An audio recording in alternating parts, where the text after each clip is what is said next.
Well, here we are. He's back. The man who everybody contends he doesn't know how to spell his first name.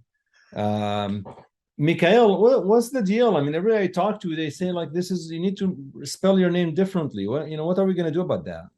Well, I get that feedback a lot from Joe McHale, notable multiple myeloma expert. And, I've trash talked him already for a number of other interviews.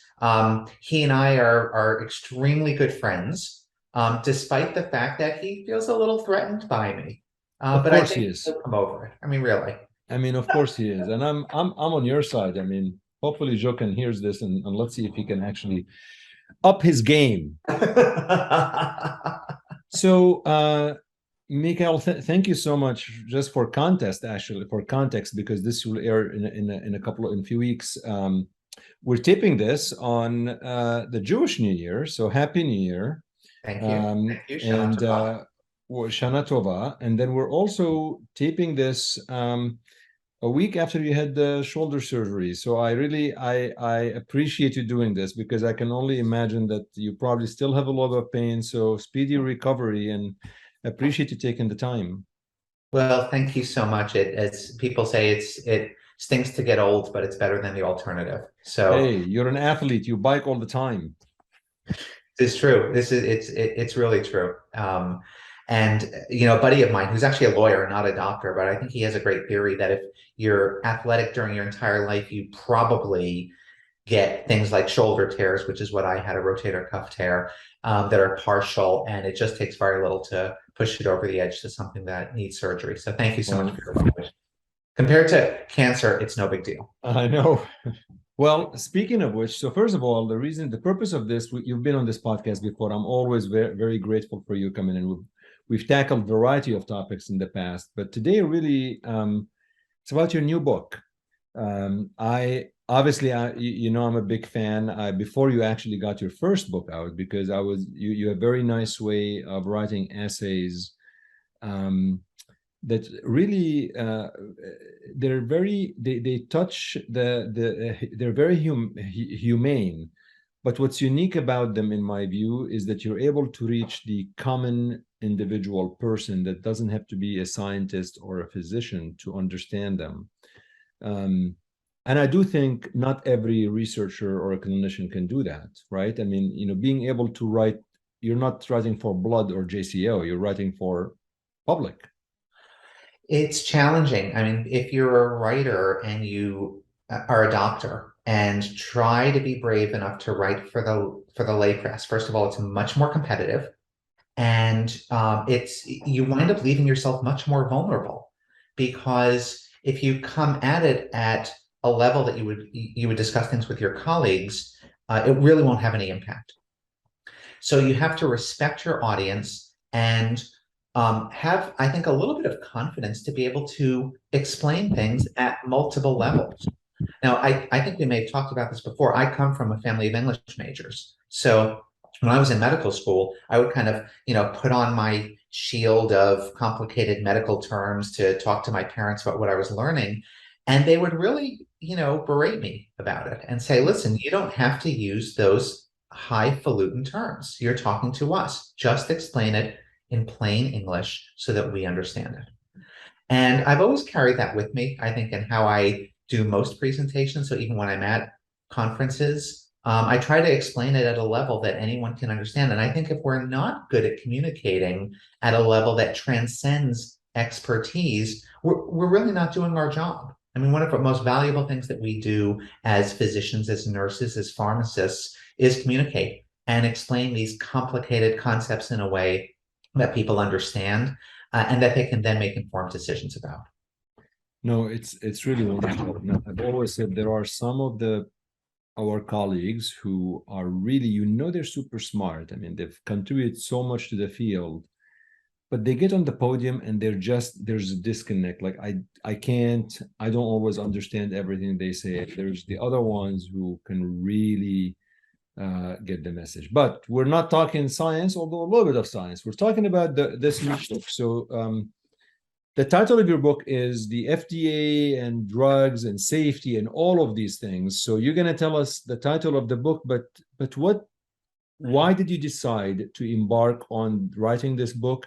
And when did you really start the process? So thank you so much. The title of the book is Drugs and the FDA: Safety, Efficacy, and the Public's Trust. And I've been noodling about writing this book for a decade. What prompted it was, as you may recall, I was a member of the FDA's Oncologic Drugs Advisory Committee for 5 years, and I chaired it for 2. And during that time, I was actually on the panel that considered the drug Avastin, which had a label for metastatic breast cancer. And we had a couple of meetings about this drug, but they were different meetings than we usually had for ODAC. Usually, when you have an ODAC meeting, a drug is brought before ODAC, and then we have to weigh the data on the drug's relative balance of safety and efficacy and decide whether we would vote to approve the drug. Now, of course, as an FDA committee, we don't approve drugs. The FDA approves drugs, but we make that recommendation to the FDA, and about 90% of the time, the FDA follows our recommendation. When Avastin came before, it was a different story. It had been approved under accelerated approval, and that requires that there be a confirmatory trial demonstrating the same magnitude of clinical benefit that was seen initially, and hopefully extending that to, for example, an improvement in overall survival. But the confirmatory trials for Avastin fell flat. And in fact, not only did they not show an improvement in overall survival for Avastin compared to control arms, but the magnitude of progression-free survival shrank. So this was a very contentious meeting when we first met. And then after we made our recommendations, the manufacturer has a legal right to say to FDA, you know what, we don't want to withdraw our drug. We're demanding a hearing. So we actually had a hearing. It was like a court case where it was the FDA's lawyers versus the manufacturer's lawyers, and we were the jury, 6 of us, who voted on whether or not we felt Avastin should be removed from the market. And it was one of those scenes, Chadi, that was straight out of a movie. We were brought to FDA headquarters, snuck in through an alternate entrance so we didn't have to face all the protesters. And when we actually made our decision, armed guards rushed to us to escort us out a back entrance of the FDA to waiting tinted window limousines to whisk us away.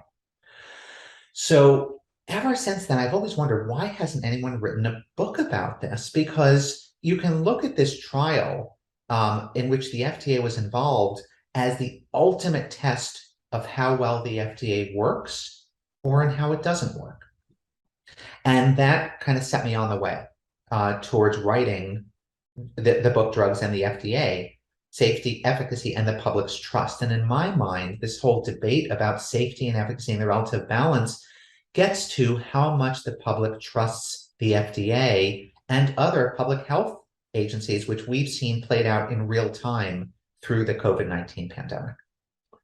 Well, you do actually have scenes in the book that are fascinating, and you paint the picture very well. Where literally, I felt I was in a litigation trial for sure towards the end. But before we get there, the was so you've been here at this for a decade.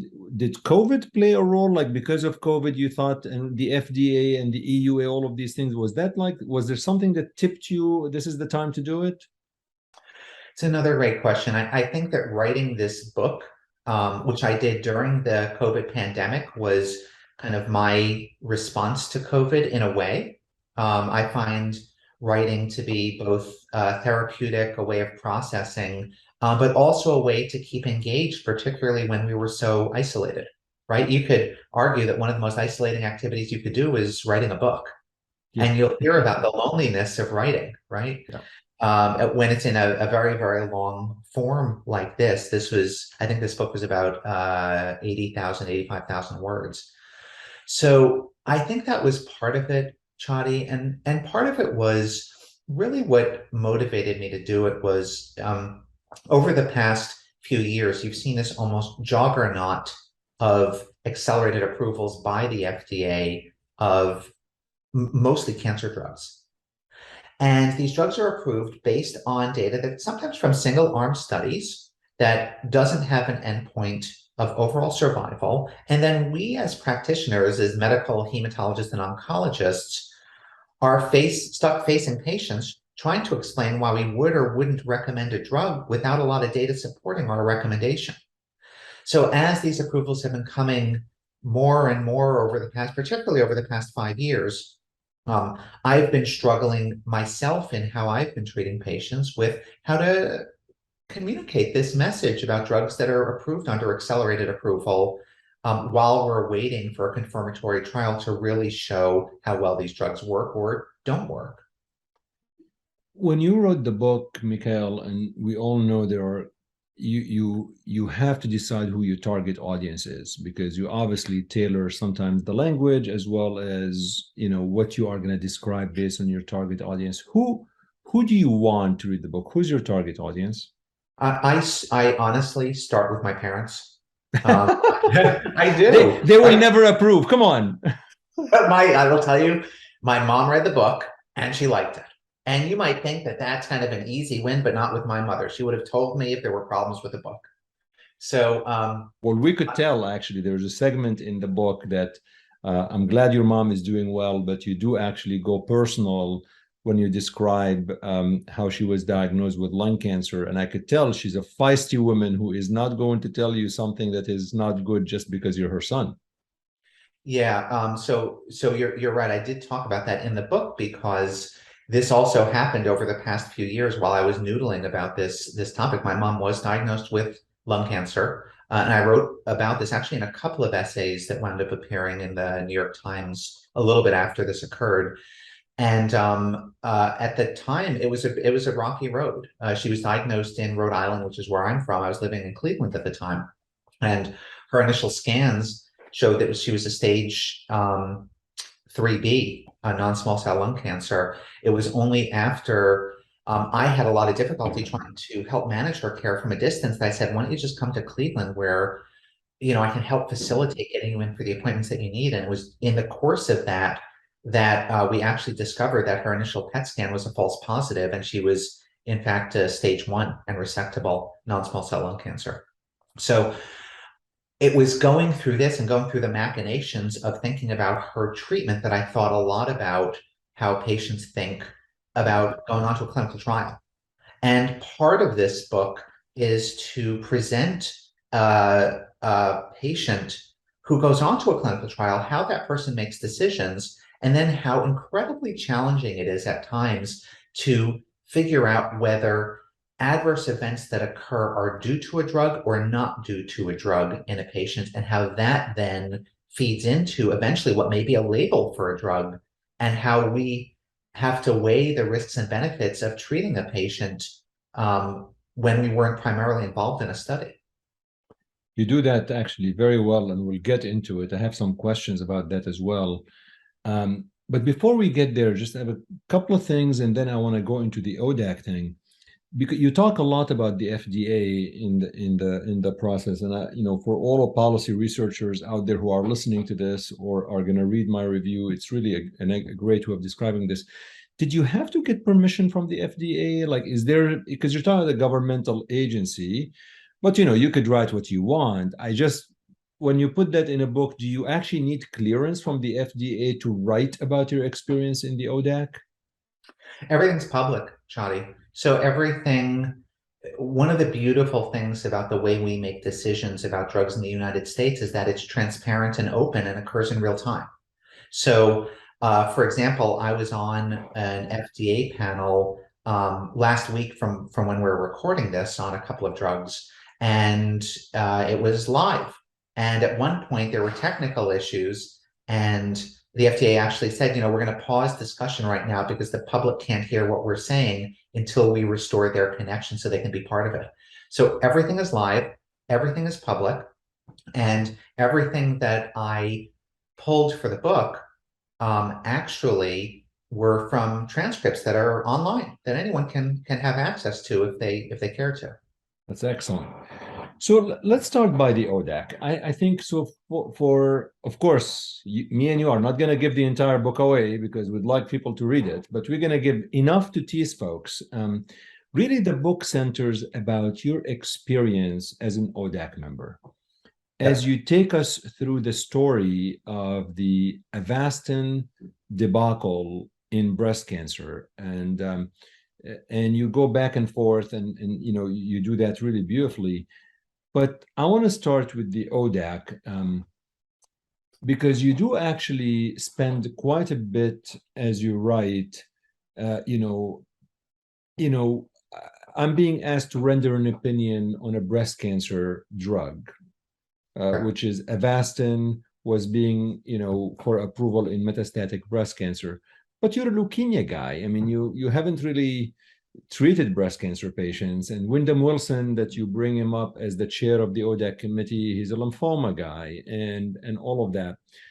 Take us through the process of how ODAC committee members are being selected, and and do you think it's fair for folks who don't know much about breast cancer to decide on the fate of a breast cancer drug? So how is the selection made? Do you apply? Do you, or people just call you and say, "Are you interested?" Do you get paid for your time? Tell us the process a little bit. I love these questions because they get to the nuts and bolts of how we live our lives, and you wonder in real time what somebody actually has to go through to wind up on a committee and function on that committee. So I was recommended to be a member of ODAC, I believe, by a patient advocacy group, and patient advocacy groups can recommend people, and so can former members of ODAC. So I may have had a recommendation also from a former member of ODAC.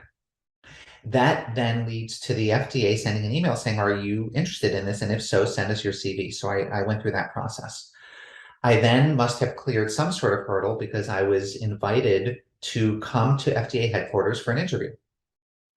So I met, and to give a talk. So I gave a talk and fielded questions, and that was to a larger group of FDA members. And then had a group interview, and then had a one-on-one interview with Rick Pazder, who heads up the Oncologic branch. Now I think it's called the Oncology Center of Excellence. He heads that. And where they ask questions about my background and my involvement with clinical trials. And also they start to get to conflicts of interest and say, if you have relationships with companies, are you willing to give those up while you're a member of ODAC? And that, I think what Rick liked in particular about my background is I do have a master's of science in clinical epidemiology, and my specific focus was pharmacoepidemiology. So I have a specific interest and focus that lent itself to the FDA and to considerations of a critical appraisal of clinical trials. I then was nominated to be on ODAC, and then you have to fill out, I'm not exaggerating here, probably 30 to 40 pages of government forms. Everything about your background, your conflicts of interest. You have to be cleared, you have to go through security clearances to then be named a special government employee, or SGE. Then when you're invited on an individual panel, you have to go through the conflict of interest screening all over again, not just for the drug under consideration. So let's say you're looking at a drug that's manufactured by Pfizer to treat GI cancers. So obviously, if I've received money for being part of an advisory committee to Pfizer for that drug, that would be a direct conflict.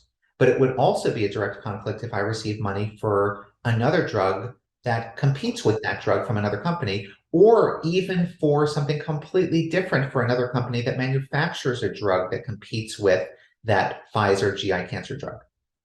So imagine the level of conflict of interest screening you have to go through.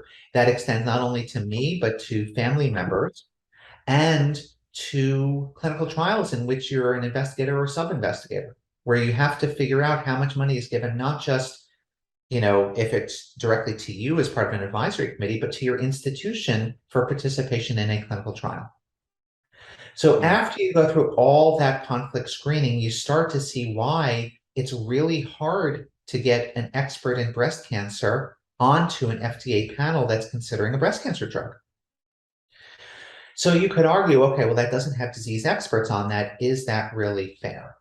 But there's a flip side to this where maybe it's better to not be an expert in a specific cancer on an FDA panel. So I hope you'll join me just for a second in going through this thought experiment. When I was training to be an oncologist, I once tried to use one patient's experience to justify the treatment I wanted to give another patient. And afterward, my advisor at the time, it was actually George Canellis at Dana-Farber, who was a incredibly famous oncologist developing treatments for Hodgkin lymphoma. He called me aside and said in his very George Canellis way, the plural of anecdote is not data. So, of course, what he meant by that is that we may trick ourselves into thinking we're rigorously applying scientific data to inform our decisions when we're really being driven by emotions surrounding their recent clinical success or failure. So, I think people can similarly be tricked when they're serving on a high-level FDA panel. So, for example, if I were a breast cancer specialist and had recently been treating a breast cancer patient with Avastin and she had a fabulous outcome, no side effects, her tumor shrunk, you can imagine how this might influence my vote the following week on whether to keep a drug on the market. What if instead this same patient suffered liver failure, developed sepsis with a bacterial infection because the drug had tanked her immune system? How do you think I would vote then about the drug? So I do think there's some value to having distance from being a specialist. And I'll throw in one other reason why I think there's some value to having that sort of distance. Chadi, you and I both treat patients, and we know what it's like to have only a limited number of tools in our toolbox and to exhaust all those, and then to have to face somebody and say, I'm sorry, I don't have any treatments left, right? It's probably the most awful experience that we have. So if I'm a breast cancer specialist and I'm invited to a breast cancer panel and there's a drug there that I'm not really sure that it works that well. I'm willing to accept the side effects to it, and it gives me one more tool to add to that toolbox. I'll probably make that recommendation because I hate having that conversation with my patients, just like you do. So, that would be my rationale for it. I will tell you that when I'm sitting on panels where it's about something that doesn't involve leukemia, I do read up beforehand on kind of standard treatments and get a sense of the lay of the land. I think it's not that difficult to translate basic principles of oncology management from one cancer to another. And I do appreciate having a little bit of distance to just consider the data when we're voting on whether or not to approve a drug. Yeah, and I could say you really you explain your thought process in the book very well when it comes to the ODAC selection committee.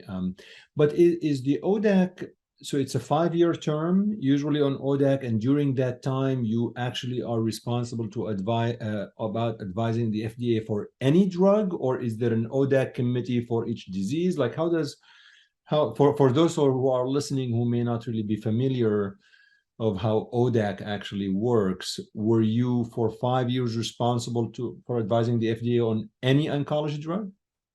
It's a great question. So usually it's about a 3 or 3.5 year term, and then my term was extended twice for 1 year terms each when I became chair. So and then anytime the FDA decides to convene an oncologic drugs advisory panel, the standing members of that committee are approached to be part of that panel. And sometimes there are so many conflicts of interest, the FDA will then go to outside people who aren't standing members of ODAC to become temporary voting members of the committee as special government employees. So I served on ODAC years ago, but last week I was asked as an external person to be a special government employee and temporary voting member for that panel. Got it.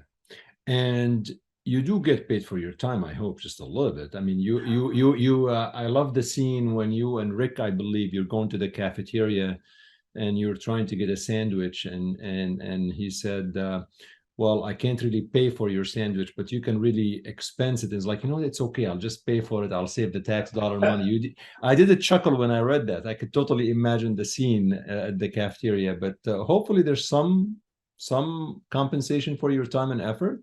So it's another great question. It's as a special government employee, you do receive an hourly wage. Um, it's an hourly wage that you would be happy with as a taxpayer. And we are put up in a hotel the night before an ODAC meeting. Again, it's a quality hotel that you would be happy with as a taxpayer. And because you're paid a certain amount per day, and you have a certain amount that you can charge to meals, when you go to ODAC, they actually don't serve you any food or drink. So you have to think about this beforehand, right? Even though like a bottled water, sorry, you can't have that because that would be extra. That would be considered double dipping. And I'll tell you briefly a story of my best friend from high school was a speechwriter for the second George Bush. And he talked about his experience the first time he was on Air Force One. He sat down because he had to fly to the first time George Bush was giving a speech that he had written so he could advise Bush and help with any last minute changes. He was on the plane, he sat down, and the airline attendant came up to him and said, "What would you like to eat?" And he said, I don't know, what are you serving? And the airline attendant said, "This is Air Force One, you can have anything." And he said, "Wow, anything?" He said, "Oh, probably shouldn't get anything too outrageous. All right, I'll just have a grilled cheese sandwich." Had a grilled cheese sandwich. And he thought, "Wow, this is amazing. I'm on Air Force One eating a grilled cheese sandwich." He goes to, the speech is delivered, everything goes well. He flies back home, and a month later, he gets a letter in the mail. He opens it up, and it's a bill from Air Force One for $20 for a grilled cheese sandwich. No way! Oh my God! Yes. So as a taxpayer, this goes through multiple levels of government employees. You don't get anything for free. Yeah, that's the most expensive grilled cheese sandwich she's ever had. I was going to say, I don't even think it had any Gruyere cheese on it or whatnot.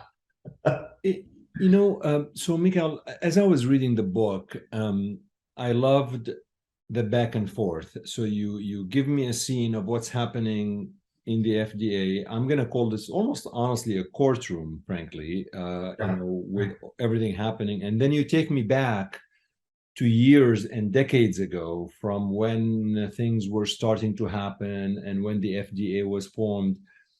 I mean, how did you research all of this? I mean, you even talk about the FDA origin and all of these things. Is it, I mean, I'm trying to understand, is it just all your own research? Did you have to hire somebody to even do research for you to understand all of these facts?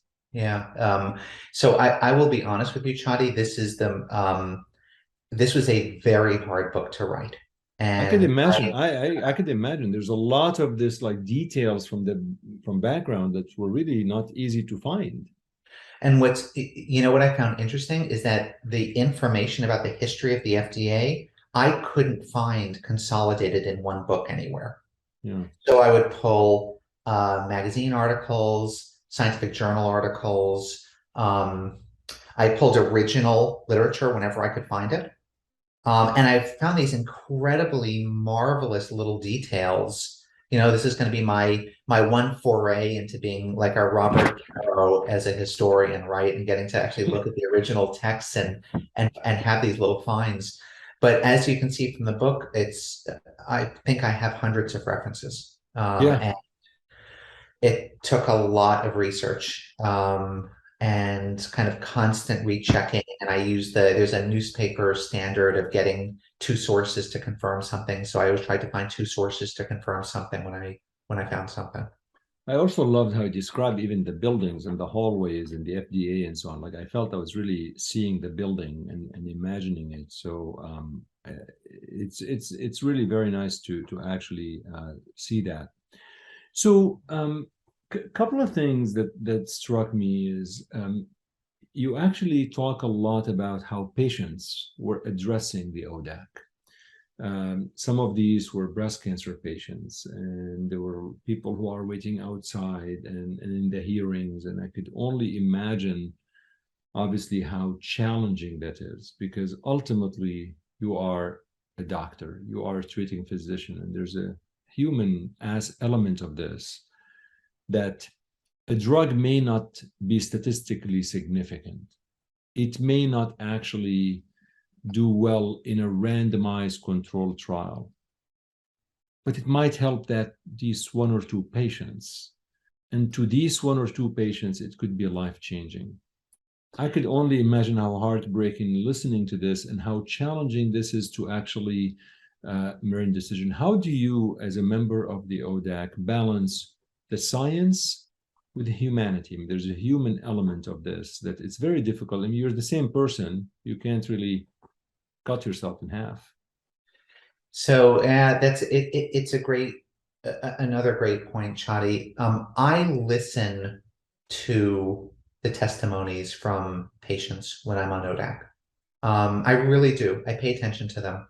I try to put myself in the shoes of the person who's talking.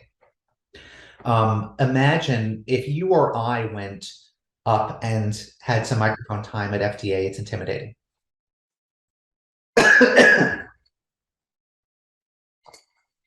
And we're seasoned speakers. We speak at scientific meetings. We speak in front of colleagues. We speak at meetings at our home institution. We may speak in front of patient advocacy groups.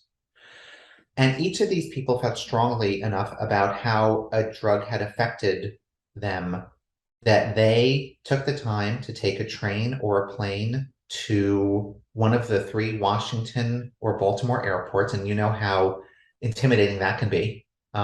Then took a cab or an Uber or a Lyft to a hotel room and stayed overnight, and then came to FDA headquarters and registered and got in front of a microphone and for 3 minutes told his or her story. That's a big deal to anybody. You and I can do it. You and I have been doing it for years. Most of these folks haven't. So I try to think about it from their perspective and what it is that what it is they're trying to communicate to us about the specialness of a drug, either positive or negative, for that person. Now, during the Avastin hearings, one of the FDA representatives made the point of also saying, you know, we haven't heard from the people who died on this trial. And she herself told an anecdote about a patient who had a brain bleed while taking Avastin and couldn't be there to speak for herself. So we also try to balance it with that. But those stories are meaningful. And at this particular hearing, not only did women bring their stories and told them incredibly eloquently, but some of them brought their photo albums and held their photo albums up for us so that we could see how they defined their quality of life on the drug. And that was, I mean, incredibly moving.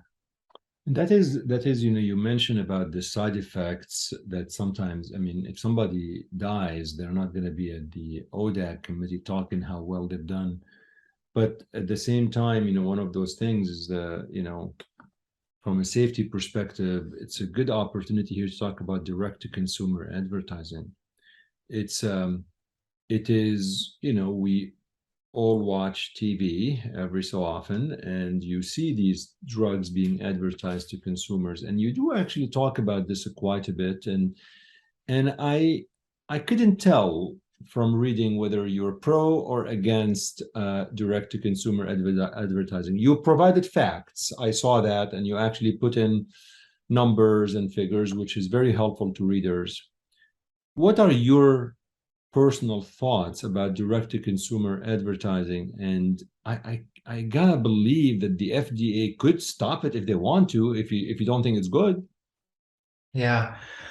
I am a fan of patients being informed. So I guess, I don't know if I'm typical or atypical as a doctor. I love it when my patients say, you know, I was looking this up on Google and this is what I found. Great. Let's have a conversation about that. And let's talk about where truth may lie in online information. We'd be fools to think that our patients aren't doing this anyway, whether they tell us or not. So if somebody brings it up, fantastic. That means that person feels comfortable enough with me to share that and to ask for my opinion of it. I applaud that.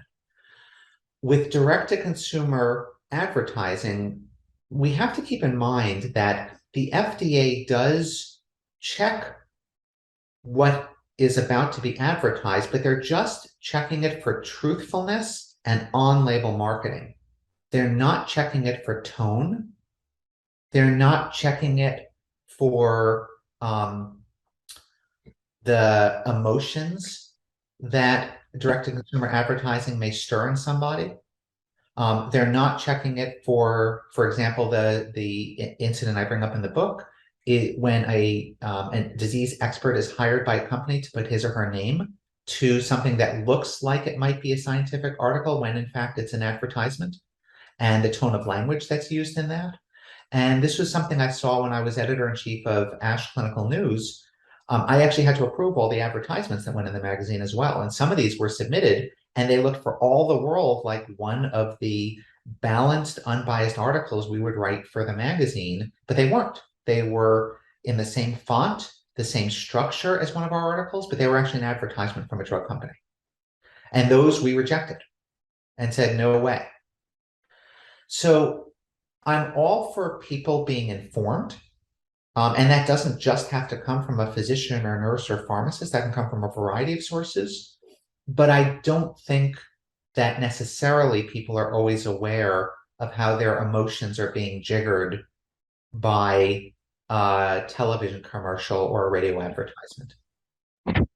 Yeah, I mean, yeah, I go back and forth on this. It's, obviously we're one of two countries, I believe, that allow direct-to-consumer advertising. So we're definitely in the minority amongst our peer countries, such as Europe and others. And the safety usually are in very small fonts in the ads, and you do comment on that actually. Let's talk about patient advocacy groups. Being as part of the ODAC, deciding on breast cancer drug, and we can probably both agree that breast cancer advocacy groups are one of the strongest in the country, and for a variety of reasons, and they have funding, but they have a lot of advocates and all of that. How visible were they at these meetings, and I mean, tell me your experience and interaction with the advocacy groups during that trial. Yeah, patient advocacy groups are amazing. And I tell some of the history I tell about the FDA is also about the history of patient advocacy groups and how it's because of groups like ACT UP during the HIV/AIDS era that we even have PDUFA as a payment mechanism to get drugs approved quicker. And that's why we have accelerated approval. So advocacy groups are a force of nature, and I felt as if groups like ACT UP really wrote the playbook for how advocacy groups could move governments and could move legislation so that drugs were approved for desperately ill patients, where prior to that governments had been either recalcitrant to act or had acted not in the best interest of patients. And you talk about the Abigail Alliance as well a lot. Yeah. So the Abigail Alliance was part of this and spoke at the Avastin hearings, and eventually were present at the right to try legislation that Trump signed into law. So, and this was something that was born out of a horrible, horrible tragedy of Abigail herself was a college student who had a terrible head and neck cancer and died from it, and could not try a drug that was on clinical trials at the time. She wasn't eligible for the trials and couldn't get the drug outside of trials. And that's really what spurred her father to create the Abigail Alliance. That part of the book, I will tell you, is probably the most direct reflection of writing this during the pandemic. Because, Chadi, we were seeing this happening in real time. We were seeing the government that I felt, at least, I don't know if you agree, was not acting in the best interest of public health and wasn't making clear recommendations. We had people who were given misadvice. We had a failure of leadership. And it was very, very similar to what was happening when HIV and AIDS were just being discovered. So, I felt the same kind of urgency with vaccine development and with public health communication as I'm sure people did in the 1980s when they were being diagnosed with HIV and AIDS. And it takes patient advocacy groups sometimes to move governments. And it was these protests from ACT UP, even on the FDA campus, that finally led to their having a seat at the table and their having influence over drugs making it to patients quicker. So I think patient advocacy groups are wonderful. And what I hope I was able to portray in the book as well is that patient advocacy groups aren't always in favor of drugs and have a balanced view of that. And we heard this actually last week at ODAC, where patient advocacy groups came up and said, you know what, we actually don't want a drug approved that's going to give false hope to patients. Yeah, yeah, that is. And I was wondering, I was trying to, because you spend a lot of time talking about the HIV and AIDS, and now it's crystallizing a little bit better. You were using that pretty much specifically for the advocacy to demonstrate, to explain how important that is. You also use thalidomide history as part of how safety became so important. And I have to say, Mikkael, one of the things I really liked, and I'll tell you what I'm getting at. Sometimes I don't know if it's being lucky or good, which one is better. I'll say I'd rather be lucky. But you talk about the thalidomide, and we talk about how awful it was and all of these things. But then you take us through how it got approved for, how it got into myeloma. And literally, unless I misread, it was you bring in Bart Barloghi to the equation, Right. and it was one patient that he had that had an amazing response, I guess. And because of that, he said, okay, I'm going to keep studying this, and look where we are right now with myeloma. But you could have imagined different scenario where he's had one patient with that amazing response. He said it's just pure luck because all of the others before did not respond. I mean, you talk about other patients he had that did not respond. So it's was it pure luck that we're here with thalidomide and subsequently other ones? So yeah, you're talking about the notion of serendipity and scientific success. And there was a book that was published, boy, I think it was in the 1980s, called The Structures of Scientific Revolution by an author named Thomas Kuhn, Kuhn. And in it, this was, I mean, obviously for me, it was kind of a seminal read when I was like, you know, a sophomore in college, because I'm still quoting it. Kuhn talks about how in scientific education and medical education, we learn that discovery A led to B, led to C, led to D. When in reality, with a ton of scientific discoveries, discovery A led to X and that led to Y, and then that dead ended. But then somebody discovered Z and that led to B, and someone realized B was connected to A, and then it moved forward here. It's all over the map. So I think there's a lot out there that has to do somewhat with serendipity. I think people believing in themselves, and certainly Dr. Barloghi is a good example of somebody who has a strong personality and believes in himself. And here again, there was some stroke of patient advocacy because it was the wife who was an attorney of a young man. I think he was 38 when he died of multiple myeloma, who was calling around trying to find something that could treat her husband. And she actually wound up calling Judah Folkman directly because she had heard about his work with vascular endothelial growth factors. And he was the one who referred her to Barloghi. She talked to Barloghi, who agreed to treat her husband. He unfortunately was one of the failures, but I think it lit a candle. So it's, you know, it's this marvelous blend in this instance of somebody who's a passionate, two people who are passionate researchers in Barloghi and Folkman, a patient advocate, and then a resurrection from the dead of a medication that actually led to the Kefauver-Harris Amendment of 1962, where drugs had to be effective for the first time in the United States. It's really a fascinating story. I mean, I really want every listener and everybody just to, I mean, to really read this and just realize how that story impacted the decisions to focus on safety as well. And then subsequently, what happened 3 decades later, where when Bart Barloghi was able to bring him and his colleagues thalidomide, which is no easy task because this is exactly the drug that was all of this bad issues. And as part of that, you also talk a lot about clinical trials, and you clearly want to educate the reader about how clinical trials were conducted. And I learned, for example, that the cooperative groups were established in 1955. I did not actually know that this is when they were established. But interestingly, when you describe the phase 1, phase 2, phase 3, one of the things I would have wanted to read, and I didn't read, is, do you really think this is the future of clinical trials?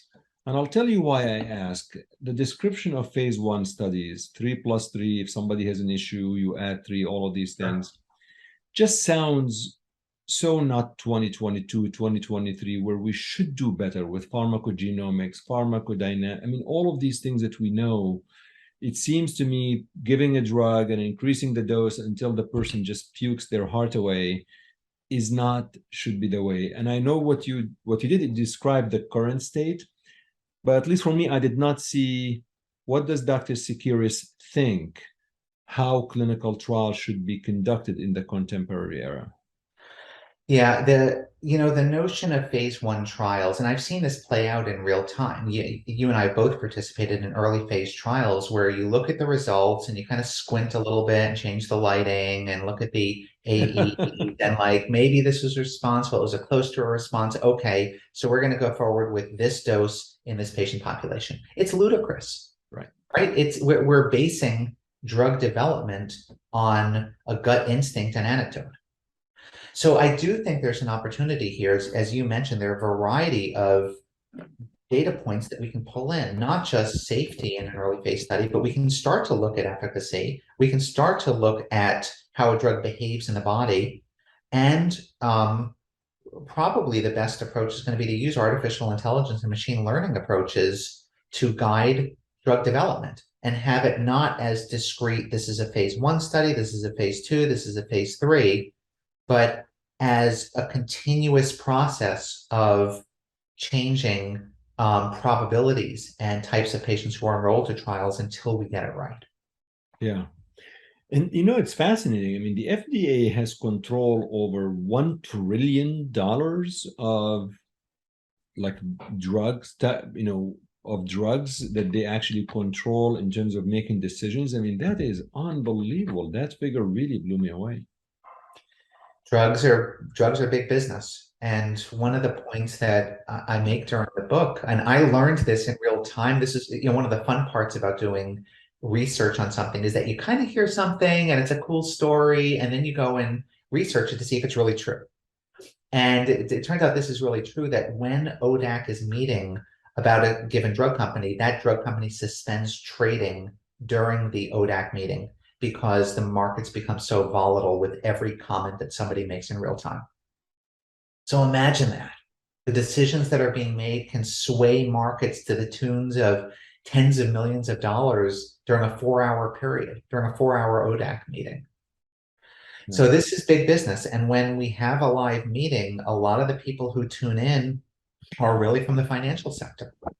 And at one point I was on ODAC, there was some, I forget what it was, there was some website that was open in real time and invited financial advisors to participate. And there were hundreds of them who were on while we were talking about a drug in real time, and they were providing odds in real time of whether or not we would vote to approve a drug. But you also mentioned why that is, which is really important for listeners and readers to recognize. I mean, companies have spent a lot of time, effort, and money into getting that drug to market. In fact, you have a very beautiful figure and graph in the book that talks about drug discovery, almost from 8 to 17 years until the drug gets there. For listeners, it's figure 3.2. But this is that's a lot of time, sweat, blood, and tears. It really is. It's a tremendous amount of investment in research and development. I think the challenge that we have as consumers and as stewards of what drugs get prescribed, because we are stewards of drug use, is trying to discern how much drug pricing right now reflects recoup of research and development costs versus profit chasing. And I don't get as much into this, Chadi. I don't fancy myself an expert in pharmacoeconomics. And it's a book unto itself to talk about that. So to add that to this would have been another 85,000 words. No, I agree. I agree. I think it wasn't the topic, but it's certainly you bring it. You got me thinking, which is as a writer, that's what you want the reader to kind of scratch their head and get to think about the problem. That's great.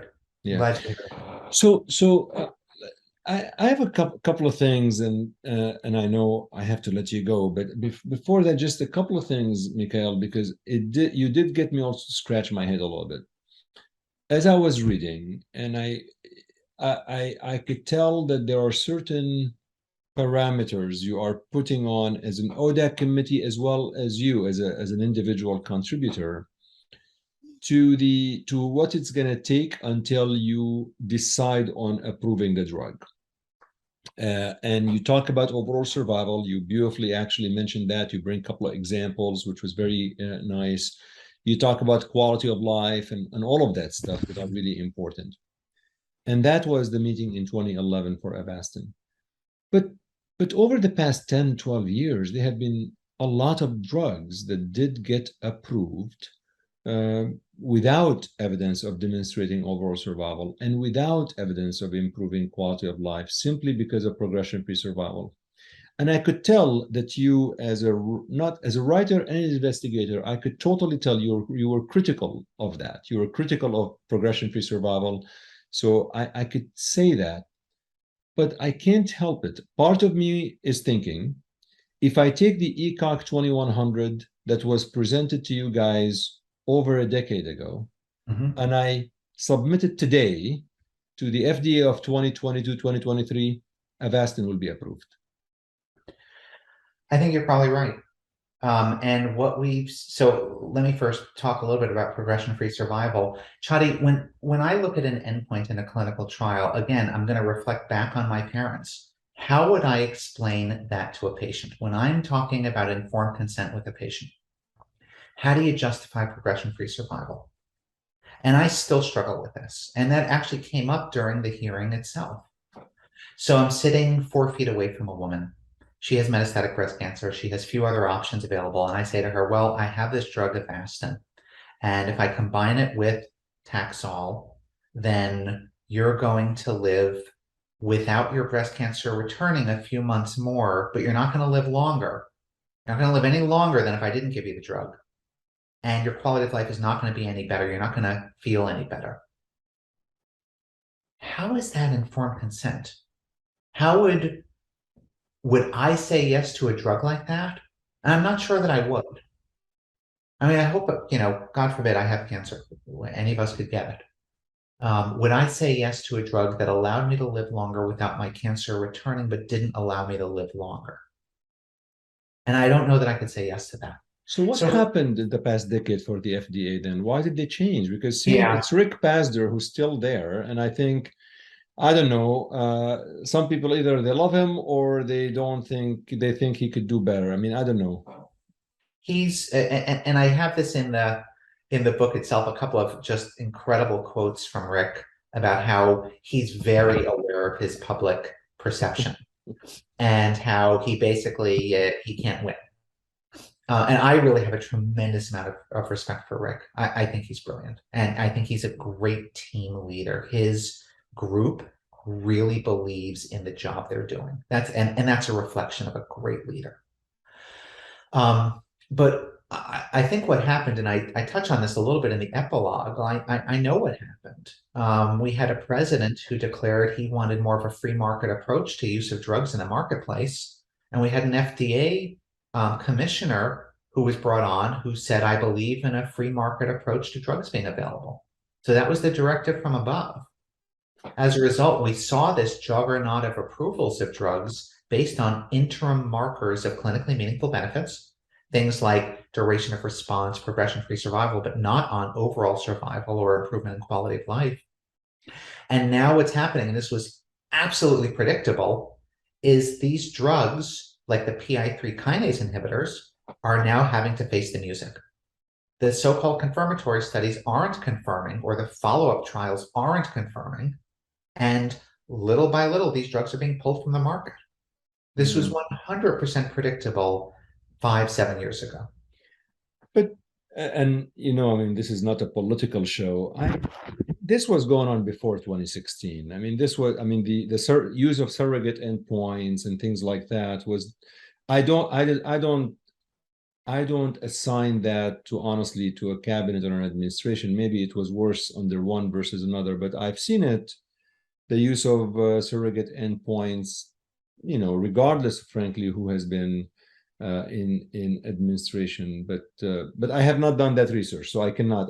This is just my own observation. Sure. If you look, and I'm glad you brought that up, because I don't tend to be political either, but what we saw is accelerated approval requires that an interim marker for clinically meaningful benefit, I shouldn't say requires, allows for an interim marker for clinically meaningful benefit to be used as an endpoint, as long as a follow-up trial uses either a clinically meaningful endpoint like overall survival or confirms the magnitude that was initially seen. Okay, those are the rules of accelerated approval. Accelerated approval is wonderful. It's magical for certain drugs, and it's gotten these drugs to patients years before it would have gotten there if they waited for regular approval. So that isn't the point I'm making at all. I think using interim markers of clinically meaningful benefit for accelerated approval is standard and should be used. That's the purpose of the legislation. My issue is the rate of these approvals over the past 5 to 7 years has skyrocketed compared to where it was before. Because remember, this legislation went into effect in 1992, right? And then cancer basically took over a decade later. Like almost everything that was received accelerated approval was cancer. But the rate at which these approvals occurred past 5 to 7 years has been mind-boggling. Yeah, no, there's no question about it. So my last couple of questions is we all have faced COVID-19 over the past several years. Hopefully, we're on the way out. I think we are. Do you think the FDA? I mean, how do you've worked very closely with the FDA? I mean. And the FDA has been using emergency use authorization here and there with vaccines. And overall, what grade would you give the FDA over the past couple of years in terms of how they handled the COVID-19 pandemic? Boy, so what grade would I give them? I want to ask you the same question. Yeah, I'll answer it. I've been vocal about it. I think we have had miraculous vaccines that have come to light and have gotten approval. I think the FDA was under a lot of pressure to approve things pretty quickly. Vaccine approval is a little bit funky because it then requires the CDC to meet and also buy into it. And there have been a lot of political pressures around this. So I think given the melee of COVID-19 and all of those pressures, I'm going to give the FDA a B. That actually was my grade. I would give them a B. I think it was very difficult to navigate political pressure on both sides. I mean, there's so much politicization that occurred, and I think it's probably the best they can do under the circumstances. So my last question to you is, what lessons learned as you wrote the book, things you learned that completely you just did not know at all, and because there's so much, there's a lot of nice story. You're a very good storyteller, really very, very, very, very good storyteller, and I really want everybody to read this book because it's a good story that takes us through the hallways of the FDA and everything going on. What did you learn as an author? I learned the history of the FDA, which I really didn't know. I learned individual stories that went into it.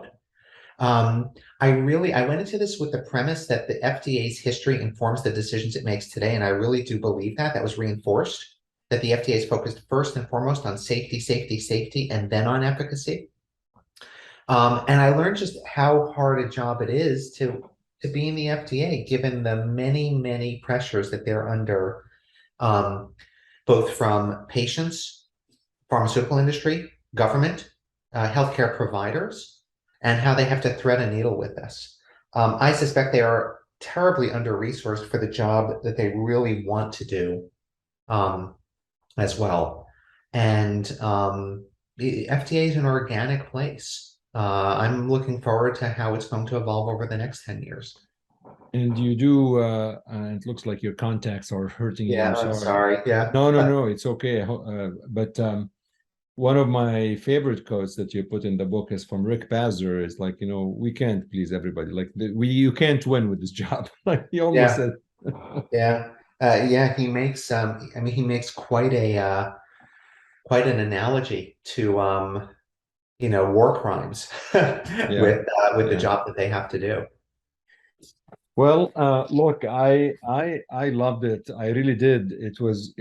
I've learned so much. You always can tell a good book from if it's first of all, it's a nice storytelling, which is very important. So it's a page flipping thing. But I also learned a lot, and I had no idea what you guys went through for this Avastin thing. Like I literally felt there's a documentary here to be made, Mikhail. Well, it was honestly, it was like it was made for TV. It was so dramatic. I can't even, even I tried to portray it in the book, but in real time going through this, walking into the great room and seeing this scrum of reporters just waiting. And then, again, you hear from people. I mean, we were on national news Yeah, when I it mean, went down. It was this will be so who would play you? Yourself, David Steensma, or George Clooney? You've got the options of you play yourself, George Clooney, or David Steensma. I think either David Steensma or George Clooney would be a step up from me. I'd take either. So the book is currently available, right? I did pre-order. I mean, we're taping this today on September 25, Yep. and I pre-ordered back in August or July, Oh, thank whenever you. you posted it. But I believe it was supposed to arrive this week. So when is it available? Just tell listeners when it's available. Yeah, it is the publication date is Tuesday, September 27th. So it's Oh, literally. So we will air this podcast episode in a timely fashion. And anything else I should have asked you? I forgot to ask you anything I need to, maybe I forgot. I mean, there's a lot in this book, 300 plus pages, but anything I forgot? no, Shadi, you were fabulous. You were really, really great. It's such a delight to be on your podcast. Well, congratulations. I hope it's a hit. And like I said, don't sell yourself short. I mean, George Clooney has got nothing on you. Now, David Steensma, maybe, but it's always good to talk to you. Likewise, my friend. Take care. Enjoy the rest of your weekend.